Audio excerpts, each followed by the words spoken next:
I grew up actually eventually going to the Coopersburg Bible Fellowship Church, was saved in the youth group there under the leadership of Mark Evans, was taught the gospel, really kind of grew in my enthusiasm to want to teach it. I used to actually go into the high school there at Southern Lehigh, and I would just send notes about Bible teaching that was sticking out to me and really just trying to reach the lost even in the high school, not even at that point really understanding how like crazy that was. For me, it just felt normal and natural. Eventually felt the Lord calling me into ministry, went up to Massachusetts where I studied at Gordon-Conwell Theological Seminary, got my MDiv there, got a THM, specifically thinking about theology and culture. How can we bring the gospel to a postmodern, secular, humanistic culture that we find ourselves in? And so through a lot of that study, along with the fact that I like to say I'm basically a cynic at heart. I want to be proven like this is worth it. And so as I've grown in my faith and I've grown in my convictions of the power of the gospel and of God's word, I found myself discontent in a traditional church. I was pastoring in Massachusetts at a conservative congregational church. I was on staff as the associate, doing some leadership development, some outreach, and I just found myself gravitating into the outreach world of being amongst the lost and wanting to share the gospel, wanting to call people out of darkness into light. And in Massachusetts, we're talking about like rock hard ground. And so it felt like it was overall becoming less and less viable. Yet I saw the Holy Spirit working in calling people at least out of darkness into the light bulbs sort of coming on a little bit and starting to work through that. And so as I was finishing up at Gordon-Conwell and I was talking about what next steps were in ministry, thinking about where to go, church planting had sort of crossed my path. And I always thought in my head, like, if I'm going to go plant a church, it'll be in 10, 15 years. I'll go get some experience. I'll go, kind of get ourselves financially stable as a couple. At that point, my wife and I were fairly newly married. We were having, our first child and second. And as we were thinking about what was coming next after my time in Massachusetts, the prospect of church planting in the BFC came up. And after praying about it, my wife and I realized a couple things. First, we weren't getting any younger and we weren't getting any more energy. And we were just excited to be able to just say, we want to go all in to do something impactful for the kingdom. On top of that, as we kind of wrestled with our own personal gifts and convictions, we realized that we just want the lost to come to Christ. That is for us the most important thing. I love teaching. I love preaching. I love studying God's word. But for me, it's not enough to just preach to the same old people who know it and love it. There's a secondary, and I think I would actually say primary responsibility of the church to go and be the hands and feet of Christ. And so church planting to me just made sense. I'm always starting new things. I'm always thinking of new vision and dreams and trying to attempt great things for the gospel. And that all kind of came together in church planting. And so as we went through the assessment with Church Extension and started the work here in Topton, it became very clear very quickly that this was where the Lord was calling me.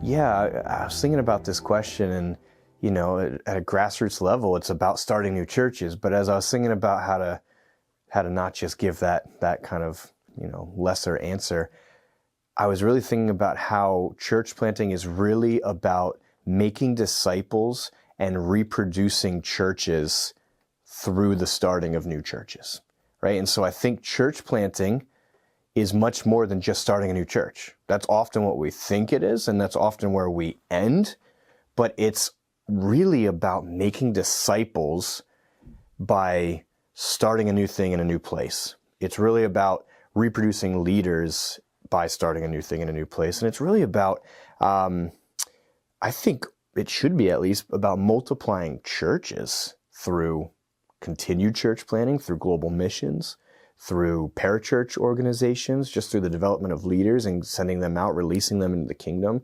And so I think church planting If it's just get a Sunday morning thing on paper and put a name down and get a legal status, and then we've done some of it. But if that's all it is, I think we're missing what God really desires to do in the work of church planting. Yeah, I think faithful and healthy church planting begets more reproduction, whether it's church planting, whether it's global missions, leadership development, even just disciples multiplying. I think faithful church planting by nature wants to continue to exponentially see growth in the kingdom, and so it can't be an end in itself.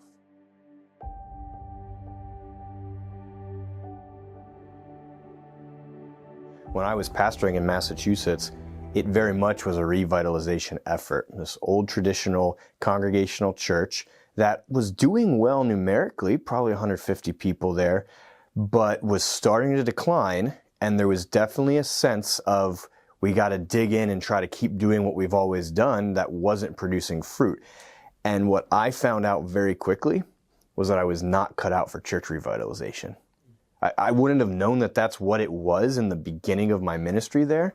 But what I quickly found out is that the biggest difference that I found between the two is that church revitalization is going into a pre-existing culture, a pre-existing set of structures and paradigms, and basically shepherding and caring for a people while you hand in hand try to move them along in health, in growth, in discipleship.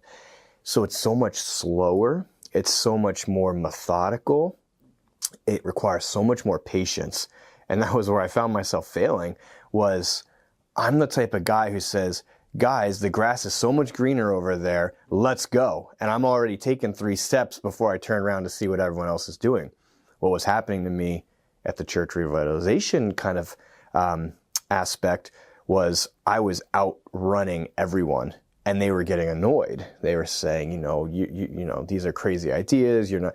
Whereas the church plant side of things, where I've found much more gifting, much more success, is you have a group of people who all are in it, knowing that there's somewhere to go, right? There's no pre-existing culture. There is no pre-existing structure. So it's working together with that team to say, what is our leadership structure? What are our ministries going to be? What is the culture of the church going to be? And it's casting a vision that everyone is on board with day one.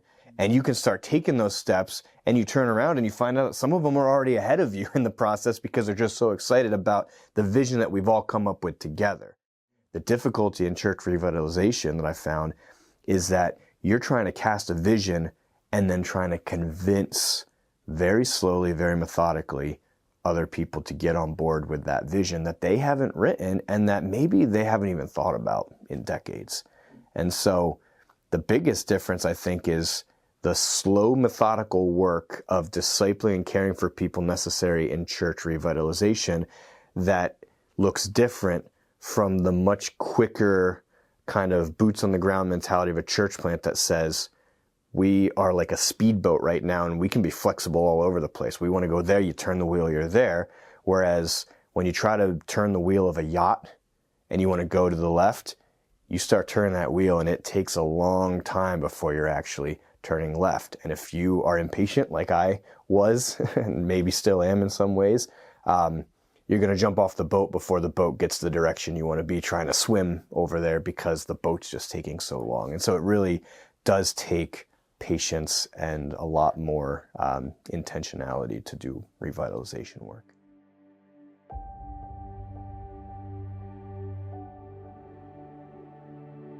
It's not clean cut like this, but for the sake of just thinking out loud, you kind of have this spectrum of like church planter, entrepreneurial, ready to go, like try new things. I always say it's like Paul, I want to be all things to all people so that in all ways I might reach some.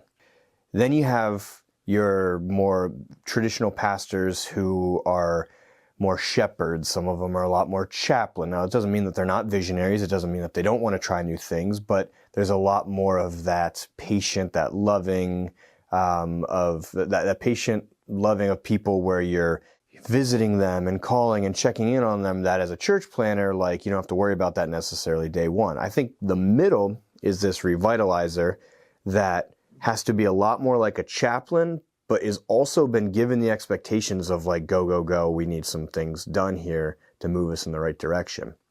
What I found when it comes to those who want to church plant and then eventually find out that, oh wow, I'm a true blue church planter and not so much one of the other two, is the entrepreneurial spirit of, I like building something new and I like the flexibility to kind of go with the flow and move quickly. Even in my own ministry, as we're on year 3, moving into year 4, a lot of that flexibility has been slowed down by structure, by necessity, right? As we implement bylaws, as we get biblical church leadership, and it's no longer the church planners making all the decisions. Well, now you have a group of men who are sitting around saying, what is the vision of the church? Where are we going to go? And so what you find is, from a competency level, you have guys who are go, go, go, and then get put into a situation where their flexibility is stifled, where they have to care more about people and systems rather than trying new things and maybe evangelism and outreach and all that. Again, not putting a false dichotomy. All those things are always happening by all people. But what they find is they become less and less patient with the systems and the structures, and they feel bogged down. They feel like they're being hamstrung from what they want to do. And so you have these guys who are like career church planners who they get the new thing started, they get the systems in place, and then they hand it to a guy who's a shepherd. They hand it to a guy who wants to maintain the work of the ministry there while they go and do a new thing.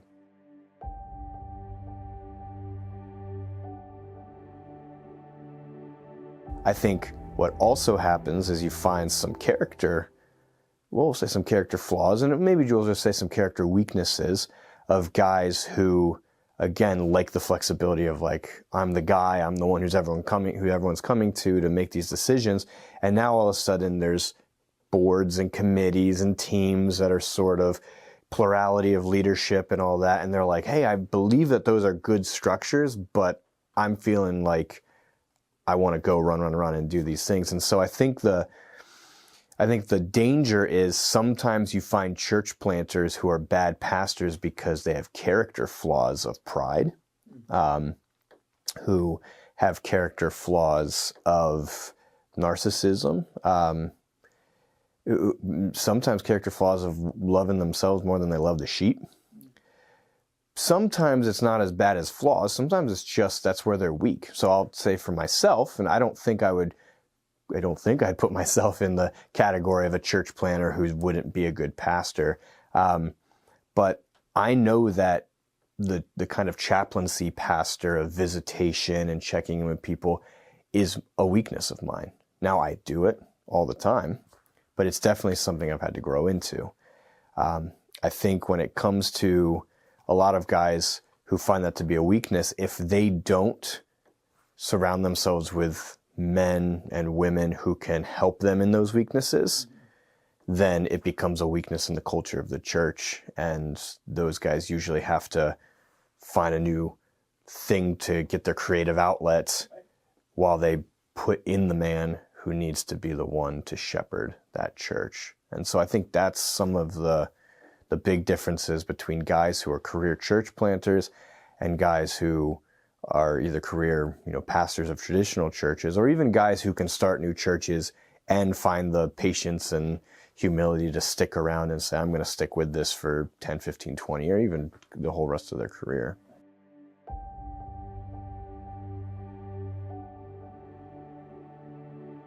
Make sure that they surround themselves with the areas where they're weak. And so again, for instance, here at Redeemer, as we've continued to grow, I'm the type of guy who wants to know everybody. I want to meet with everybody. I want to have a cup of coffee with everyone. I want to have dinner with every family. And that just becomes unsustainable as you break over 100, 150 people. And so we've separated our regular attenders into what we call care pods, and they're separated among our elders. And so every elder has a handful of families that they're primarily responsible for checking in with. Now, as the pastor, if they end up in the hospital, I'm not going to shoo that off to someone else. I'll go there, visit them. I'll give them a call. I'll minister to them. But for me, I realized that was a weakness I had. And so I've surrounded myself with men who are able to do that. We have, Lord willing, in the next year, a board of deacons who will help in some of those ways. And so I think as long as you have those around you help fill your weaknesses, you can maintain your ability to pastor a growing church and a more traditional and more like long-standing church. But if you don't fill those gaps and people start to have those expectations of you, you're going to find yourself getting frustrated and getting that itch to, well, why don't I just go start over and try a new thing? And I think there's a both and of, if that's who you are and that's who you know you are, then don't fool your church into the fact that you're going to stay. Right? I think Tim Zook does a great job where when he plants a church, he says, hey, I'm going to stay here for a little bit, but don't get used to me forever because I might go off and do it again. I think there's other church planters who, they start a new church, they fall in love with the people, they fall in love with the community, and they say, I want to stay here and chaplain this body forever.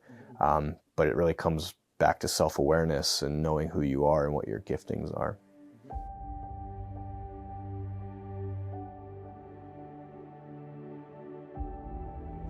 Sure, that's a good question. Multi-site church planting looks different. There's different ways that you can go about it.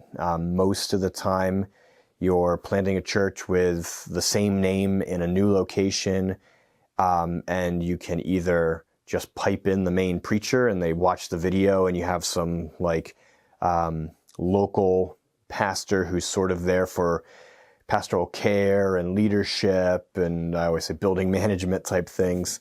But you have the main guy, he's the teacher, he's that. And so what happens in a multi-site in that way, or even if you have a local pastor who's doing most of the preaching and teaching for that thing, what you're doing when you plant multi-site churches is you're basically planting a brand, right? It's like you're given a playbook. Here's our mission, here are our values, here is our branding, here is our leadership structure, here are the ministries we see as being important. Here's our playbook.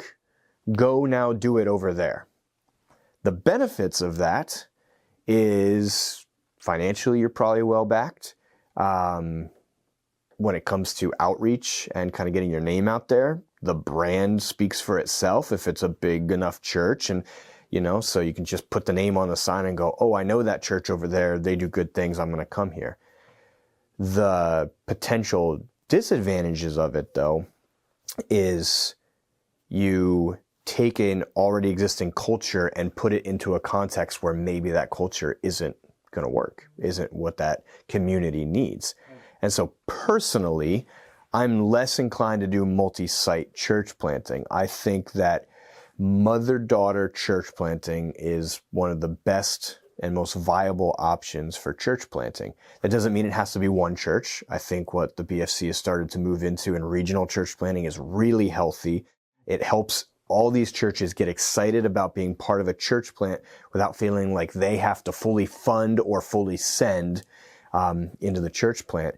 But it really, I think it comes down to planting a church with some sort of support network of church or churches in mind and allowing them to go into a context and say, what kind of church is needed in this area? I felt that freedom when we were sent from New Life and Ole, but with the support of the Berks churches, was we didn't come up here and say, what is New Life North going to look like, right? We came in here and said, what kind of church does Topton need? Do they need to look like all the other churches? Do we need to swing the pendulum too far the other way and be this church that's so different? Or is there a middle ground that says, we want you to feel comfortable here, but we also want to show you something in the gospel and in the word of God and in the way that the church cares for you in the community that you're not finding in other churches? If we would have been handed a playbook from New Life to say, here's our values, here's our mission, go multi-site up there, and every once in a while we're going to pipe in Pastor Scott to do some things. One, Scott doesn't know what the context of the needs are of the people in that building. Two, Ole and Topton are very different. And so we're taking values that work down there and trying to force them into a potentially square hole here of, where it's just not going to fit. Whereas we had the flexibility to come in and say, what does Topton need from a church right now in the hope and the good news of the gospel? So I think those are the biggest differences, is you're planting primarily a brand. And although there's a lot of advantages that come with finances and people and backing and support and outreach, I think there's a lot of great benefits of the flexibility and the freedom of a kind of mother-daughter or regional church plant coming in, fully supported and backed, but being able to make a name for themselves, make a reputation for themselves, and the flexibility to create systems and a culture at the church that fits the culture that they're planting in.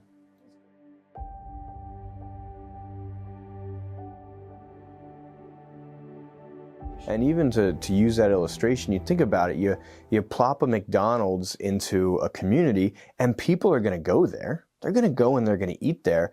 But very few people, not nobody, but very few people go and say, thank goodness this McDonald's is here. I'm gonna meet here every Tuesday at 10 o'clock and have my breakfast and get to know the people. It's a franchise. They don't expect to be known. They don't expect to know the people. They just come popping in and out. The difference with a mom and pop shop is those are the places where the same people show up every single morning. They walk in, their food is already on the table when they walk in, and they feel loved, they feel respected because that restaurant got to know the needs of those people and are meeting the needs of those people, and they feel loved and supported and appreciated. And it's the same thing in church planning, is to come in and say, I really know who you are and have thought about how do we bring the hope of the gospel to you in ways that you need it, rather than, hey, this said this in a book, or we tried it over here and it worked, let's just try. And then you might get some consumers who come in and out and say, oh yeah, I know that name, I'll pop in, I'll pop out. But there's less of a, you actually care about me enough to get to know me and meet my personal needs.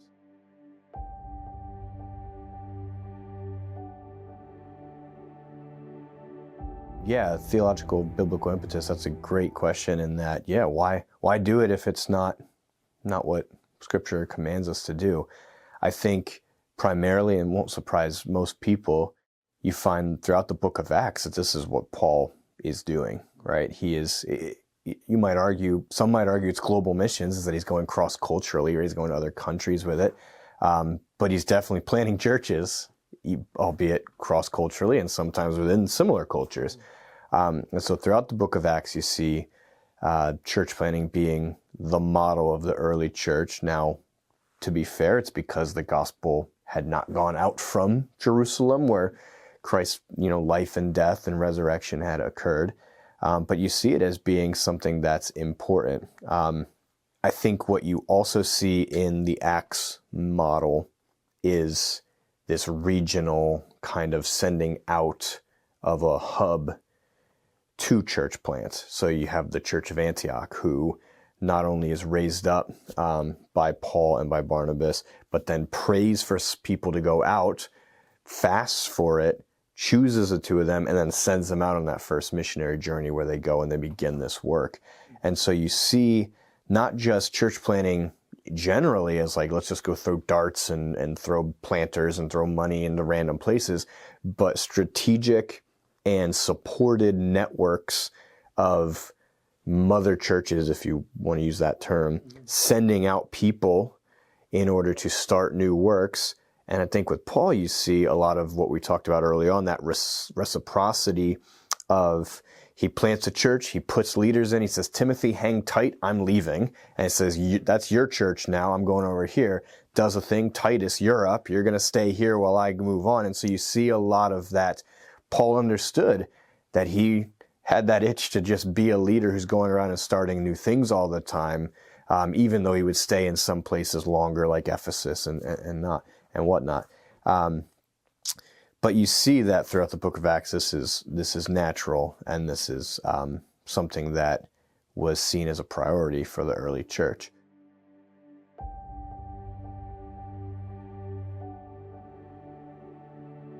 You might argue today there's less places, especially in America, right? We didn't come to Topton and plant a church because people here don't know about Jesus. It's just that there were no churches in a very close regional kind of geographic area that had healthy churches that were teaching the gospel. And so today, it's not so much putting global missions aside, where there absolutely is a great need to go and plant churches in places where there is zero gospel presence and maybe zero gospel knowledge. In America today, it's planting churches strategically in places where there is no gospel presence. There might be knowledge, and it might be really vague and weak and all that, but there's no presence.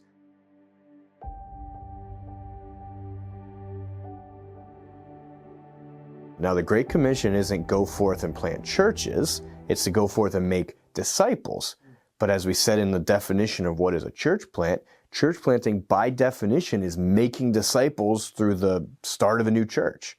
And so church planting fulfills the Great Commission, and I think does so in a way that is very different and at times more advantageous than trying to fulfill the Great Commission from an established church. I'll give you an example.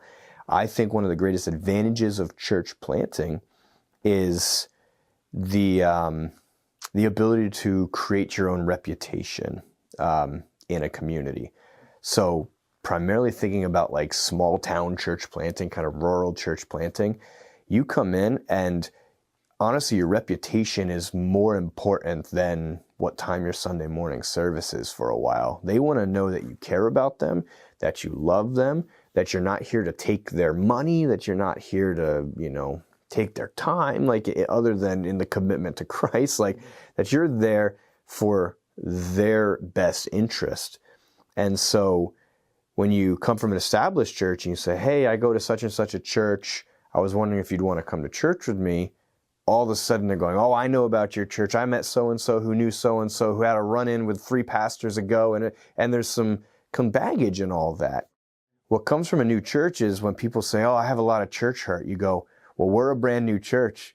Come and check us out. See what you like. Maybe you can be part of creating a healthier culture than wherever you came from. And I think by nature, people get excited about new things. People get nervous about new things. They don't love change.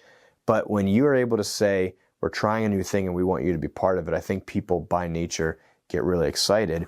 And where that helps in discipleship is you have a lot of, I think, well-intentioned disciples in a lot of established churches that love Jesus and are not doing much about it. It's really easy to be comfortable. It's really easy in a big church to sit in the back row and just say, we'll let everyone else do it. They're doing great. We're still growing. I don't need to step out in this.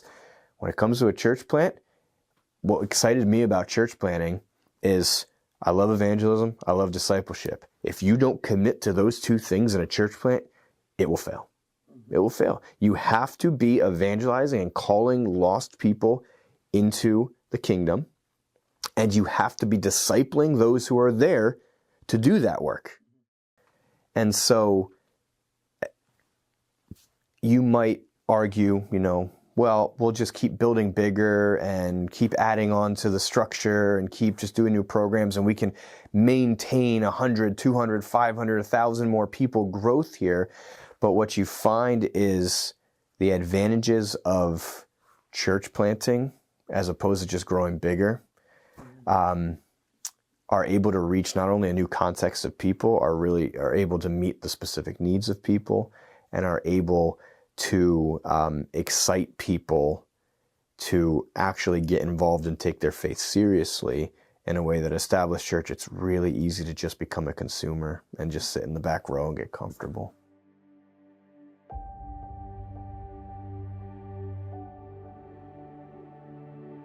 I think what you'll find is if you stay in the urban areas and build big and invite people, you're going to have people from the poor areas and you'll have people from the rural areas drive to you. I mean, that was our story, honestly, when we planted Redeemer. A lot of the initial growth were people that were driving 20 to 30 minutes away into Reading, Allentown, Hamburg, these areas to find bigger, more established churches. What we found happening, though, was all of those men and women took their faith seriously in a way that they never did when they were driving 25 minutes, because over there it was like, I'm not from here. You don't know me. I don't have to get connected. I can just sneak back into my life 20 minutes away. And what we found is it really called people out to, like, you're walking to church where you're walking the door and your neighbors are seeing you do it now. You're going to have to take your faith a little bit more seriously than you drive out of town. People don't know if you're going to the movie theater, the grocery store, or to church. And so there was a little bit of a deeper commitment on that level. Now, to answer your question a little bit more intentionally about why focus on small town areas, rural places, or even more of the poor parts of cities rather than just stay where you can have the most influence. I think what it comes down to, and again, there's a resurgence. You mentioned Keller and his like urban city to city and his big urban church plant model of reach the influences and have it trickle down. There's a huge resurgence today of small town church planting, and what these guys are finding is that these towns feel forgotten. These places feel forgotten. As we've gotten to know kind of the demographics and the culture of Topton, as we've gone to borough council meetings, as we've met with borough councilors, as we've talked with the borough manager and other things, there's a sense where, like, there's very little hope in a small town because there's not millions and millions and millions of dollars being poured into infrastructure and events and parks and activities. There's really a sense of, like, we've got to do it all on our own and no one's going to come and help us. And what we found was that if we were going to plant a church in Topton, we needed to come and say, we're here for you, we love you, and we're not going to run away. We're not going to be a flash in the pan. We are going to be here for you for the long haul and meet your needs and be there for you, because in small towns, they just feel like they're on their own and they feel like they have very little hope. And so for a church to be able to come into a small town and say, we care about you enough to move the Sunday morning gathering from 20 minutes away and saying, you got to come to us if you want to get what you need, to say, we're going to plop it right down into the community center and we're going to use the creaky wooden chairs that are super uncomfortable and, you know, the roof is leaking, and we're going to use your space to the best of our ability to bring the good news of the gospel right into your front door and right into your community. I think the hope of the gospel gets new flesh. I think it gets a new light behind it, that people say, this isn't like a come and get type message. This is you have people who are committed to sending into places that they might self-characterize as being not really worth coming to, not really worth putting time and energy into. And they're saying, here is this church, here are these churches, here are these people who are moving into our community, who are volunteering in our community, who are getting involved in the schools, who are working on city projects, who are helping in the parks department, who are doing all these things because they desperately care about our community, not just because they want to benefit themselves, but because of the gospel that they preach, because of the hope that they bring.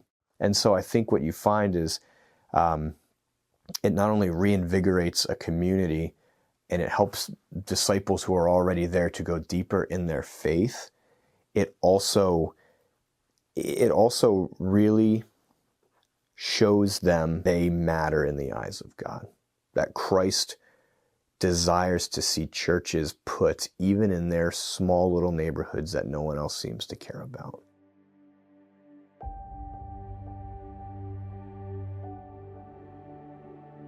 I think if you were to ask that question of most churchgoers and say, hey, should every church be a part of global missions? I feel like you would get the answer of course we should. Of course we should care about that. How does that often look? It often looks either I throw some money to missionaries, or I give money to the church knowing they're going to give it to the missionaries, whatever it is. Or I just put up with the missionaries who come and talk and look, I go to a church that cares about them. But we should care about global missions. I think when it comes to church planting, the mentality is if you are able and if you are willing, you should do it, but it's not for everyone. I think to what we just talked about with the Great Commission is that church planting is vital. I think especially when you look around and you look at the statistics about the health of the church in America today. I think it's 80% of churches are either stagnated or in decline today. We know that most cities, small towns, everywhere in between, are filled with lots of church buildings with people who are not committed to the gospel, people who are not preaching the gospel, or not even opening their Bibles.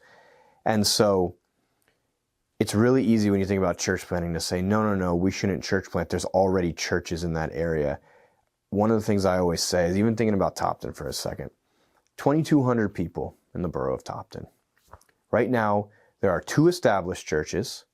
There is ourselves, and there's a small pop-up Baptist church that's been recently meeting here.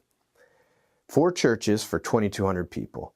If every single one of our churches had 300 people, wouldn't that be amazing to have 4 churches that have 300? That's a big church in today's standards. Mm-hmm. 300 people. You're still talking about just over half of the population of Topton. And we know that those people, or these churches, are going to have 300 people that make up not just people in the 8 blocks of Topton. They're going to be coming from everywhere. And what that means is that we often feel threatened. We often feel like our resources are being pulled in too many directions to be committed to church plant. But the reality is, church planting is going to reach people that established churches are not. Church plants are going to fulfill gospel kind of witness in places where there really isn't one. And even if they go into places where there's some other good Bible preaching churches, what is better than having brothers in mutual ministry to be able to come alongside and work together to say, let's shoot to have both of us be reaching the community instead of it feeling like we're lone rangering in a community. And so I think a lot of churches feel threatened by church plants when church planting is an awesome opportunity to reinvigorate the faith of people in the pews, and it's a great way to reinvigorate these communities that are in such desperate need of the gospel. So I think personally that every single church ought to take seriously the call to church plant. Just like global missions, it might be, well, we're not in a position to do it ourselves, but we want to partner. We want to send some resources. We want to send some people. We want to send whatever. We want to raise up leaders to maybe go off and do it, whatever it is. But I think every church should take it seriously.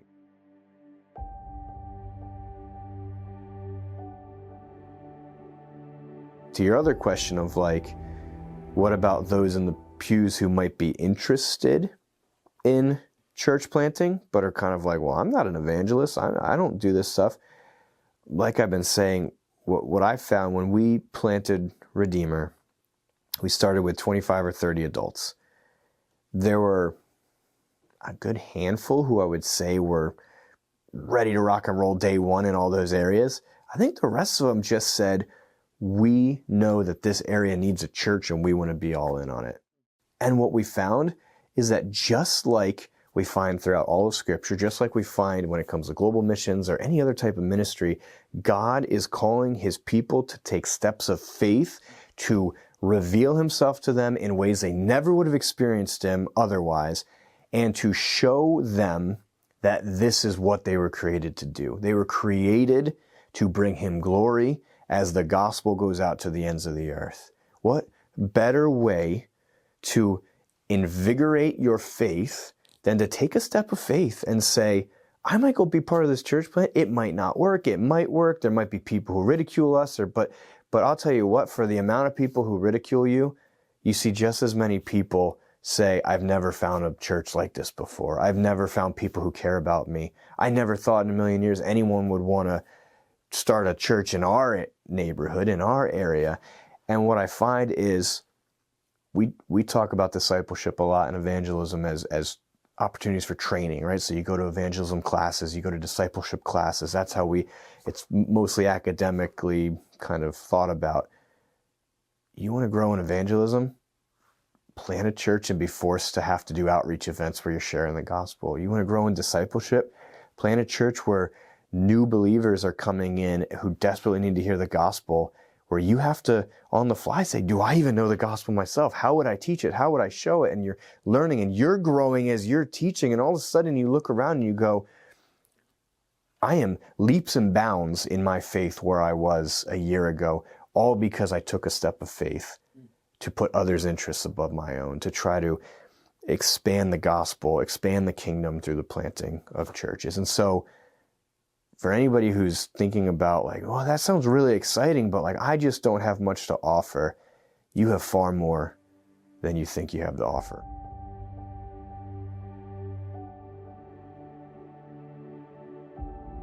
I'll give you one story and then we can close. But there's a couple here in Topton who, when we were first starting, they said to me, we'd love to be part of this church, but we just, we're in our 70s. What do we possibly have to offer? This couple has lived in Topton for their entire lives.